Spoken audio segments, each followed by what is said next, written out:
70 के दशक में परवीन बाबी मशहूर अभिनेत्री थी। उस वक्त हिंदी सिनेमा के अधिकतर फिल्मों में परवीन बाबी रहती थी। परवीन ने अपने करियर में कई बेहतरीन फिल्में दी। फिल्म इंडस्ट्री में उनकी छवि बोल्ड एक्ट्रेस की थी। 1976 से 80 के बीच वो इंडस्ट्री की सबसे महंगी एक्ट्रेस की लिस्ट में शुमार थी, लेकिन उनकी मौत का रहस्य आज भी बरकरार है।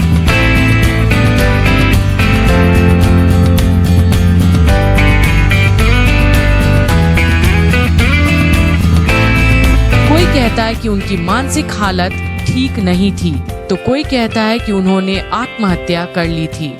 सिल्वर स्क्रीन पर उनकी जिंदगी में जितनी चमक दिखती थी, असल में वो उतने ही अकेली थी। कहा जाता है कि परवीन का अफेयर महेश भट्ट के अलावा डैनी और कबीर बेदी से भी रहा, लेकिन महेश भट्ट के साथ उनकी प्यार भरी कहानी का दर्दनाक अंत हुआ था।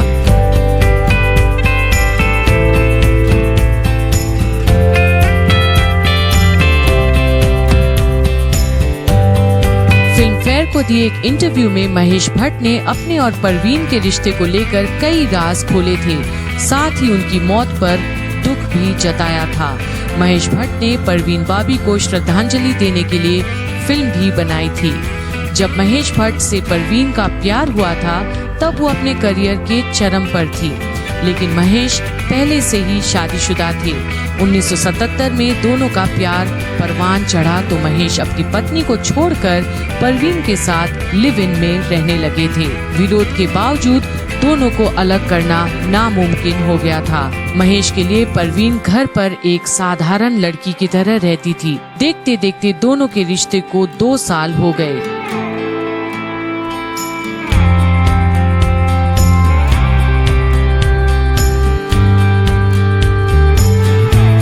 महेश भट्ट को अचानक से एक सच्चाई का पता चल गया, जिससे उनके होश उड़ गए। एक दिन महेश जब घर लौटे थे तो उन्होंने देखा कि परवीन फिल्म का कॉस्ट्यूम पहने घर के एक कोने में बैठी हैं। उनके हाथ में चाकू था।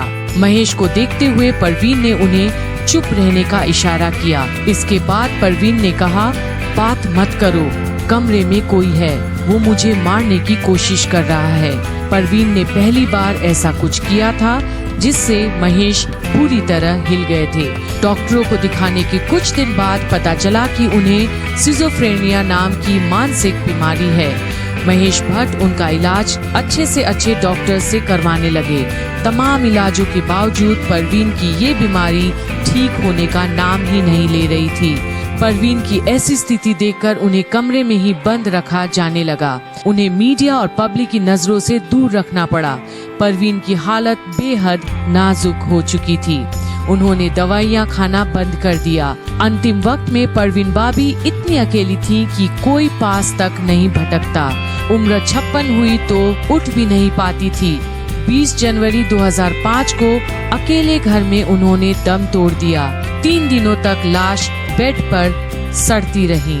जब दरवाजे से ब्रेड दूध नहीं हटा तो किसी ने पुलिस को खबर कर दी। तब लोगों को उनकी मौत की जानकारी मिली।